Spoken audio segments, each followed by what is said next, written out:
मकर संक्रांतीला महाराष्ट्रात नुसतेच संक्रांत म्हणतात. मकर संक्रांती म्हणजेच ज्याला की उत्तरायण, माघी, संक्रांती अशा वेगवेगळ्या नावाने ओळखलं जातं, ज्याला पश्चिम बंगालमध्ये आणि नेपाळमध्येही संक्रांती म्हणून ओळखले जाते. संक्रांती म्हणजे हस्तांतरण. हा दिवस सूर्याचा मकर राशीत संक्रमण करण्याचा दिवस मानला जातो. श्री स्वामी समर्थ. आज आपण इंग्रजी नवीन वर्षाचा येणारा पहिला सण म्हणजे मकर संक्रांती याची संपूर्ण माहिती या व्हिडिओतून जाणून घेणार आहोत. त्यामुळे व्हिडिओ हा शेवटपर्यंत नक्की बघा. सगळ्यात अगोदर तुमचं आपल्या या विश्वास आणि अध्यात्म या चॅनलवरती अगदी मनापासून स्वामीमय असं स्वागत आहे.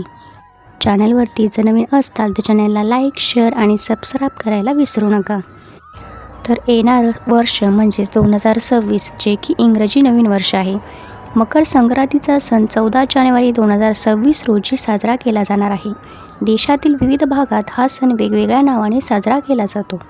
हिंदू धर्मात संक्रांती सणाला विशेष असे महत्त्व आहे. या दिवशी रंगाला महत्त्व देण्यापेक्षा स्नान आणि दान करण्याला विशेष पुण्य लाभते. मकर संक्रांतीच्या दिवशी सूर्यदेव शनीच्या स्वामित्वाखालील मकर राशीत प्रवेश करतात. म्हणजेच सूर्यदेव आपला पुत्र शनीच्या घरात प्रवेश करतात. याच दिवसापासून सूर्य उत्तरायण होते. 2026 मकर संक्रांतीचा सण 14 जानेवारी रोजी साजरा केला जाणार आहे. देशातील विविध भागात हा सण वेगवेगळ्या नावाने साजरा केला जातो. बिहार आणि उत्तर प्रदेशमध्ये मकर संक्रांती किंवा खिचडी नावाने हा सण साजरा केला जातो. तर पंजाब आणि हरियाणामध्ये लोहडी नावाने साजरा केला जातो. त्याचप्रमाणे तमिळनाडूमध्ये पोंगल, तर आसाममध्ये माघ बिहू किंवा भोगाली नावाने साजरा केला जातो.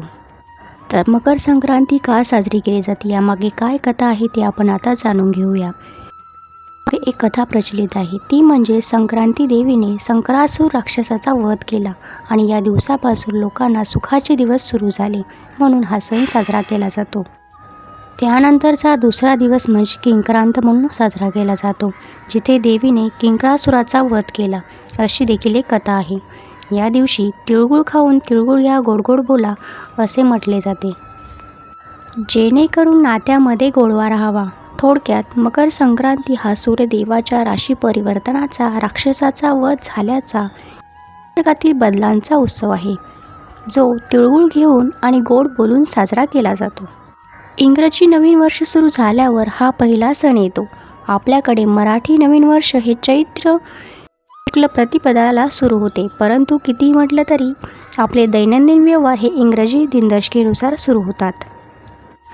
इंग्रजी नवीन वर्षातील पहिला सण म्हणजे मकर संक्रांती. खरं तर मकर संक्रांतीला हे घालू नका, ते करू नका असा विचार आपण करायचा नसतो, कारण हा सण आनंद, जल्लोष आणि काहीतरी संस्कृतीचा वारसा म्हणून आपण साजरा करत असतो.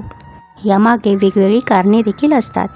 हा सण सुवासिनींचा आहे, सर्वांचा आहे, सर्वांमध्ये प्रेम एकोप्याचा आहे. या दिवशी आपण नात्यातील, आयुष्यातील काही कटुता असतील त्या घालवण्याचा प्रयत्न केला पाहिजे. दानधर्म, पुण्य करून हा साजरा करण्याचा दिवस आहे. 13 जानेवारीला भोगी आहे. त्याचप्रमाणे 14 जानेवारी 2026 मकर संक्रांती आणि 15 जानेवारी 2026 किंक्रांती आहे. संक्रांतीच्या दिवशी सूर्यनारायणाची उपासना करणे अतिशय महत्त्वाचे मानले जाते. त्याचप्रमाणे 13 जानेवारी 2026 भोगी म्हणजे उपभोग घेण्यासाठी हा सण साजरा केला जातो. मकर संक्रांतीला नात्यातील कटुता दूर करून गोडवा निर्माण करायचा असतो. बऱ्याच ठिकाणी संक्रांतीच्या दिवशी हळदी कुंकू देखील करतात. संक्रांतीच्या दिवशी दान धर्म देखील केला पाहिजे आणि काही गोष्टी पाळल्या देखील पाहिजे. प्रत्येक वर्षी संक्रांतीचं वाहन शस्त्र हे बदलत असतं. तर आता आपण बघूया की यावर्षी संक्रांतीचं वाहन कोणतं आहे. शके 1947 पौष कृष्ण 11 बुधवार दिनांक 14 जानेवारी 2026 या दिवशी दुपारी 3 वाजता सूर्याचा मकर राशीत प्रवेश होतो. दुपारी 3 वाजेपासून तर ते 6:20 पर्यंत हा पुण्यकाळ मानला गेला आहे.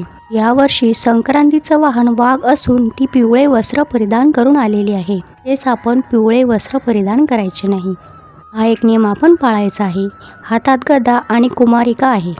आणि विशेष म्हणजे या दिवशी एकादश देखील आहे, म्हणून आपण सूर्यनारायणाची सेवा करण्यासोबतच आपण विष्णू भगवानाची देखील उपासना करायची आहे. तर स्वामी भक्त होते दादांनो, हा सण म्हणजे नवीन पीक आणि नवीन ऋतूचे आगमन आहे. यामुळे मकर संक्रांत उत्सवात साजरी केली जाते. पंजाब, UP, बिहार तसेच तमिळनाडू आणि आपल्या महाराष्ट्रात देखील पीक काढण्याची वेळ असते.